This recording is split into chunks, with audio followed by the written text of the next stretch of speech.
Assalamualaikum guys dan selamat pagi. Bersama saya lagi Ali daripada Express Transport Enterprise. Hari ini saya ada satu kereta sedan tahun 2018 ni, Hyundai Accent 1.5L. Jom kita tengok dia punya condition macam mana. Ni dalaman enjin dia SOHC 12V. Lepas tu kita tengok tayar dia sport rim guys, bunyi dia tebal lagi. Ok, kita check dia punya interior pula guys. Sabar ya.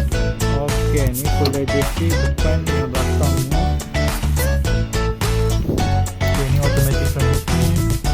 Ziplock ada, CD dengan radio boleh main.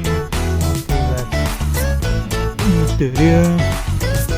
Kita check belakang dia pula guys. Ini dia punya boot, tangan dia sangat besar.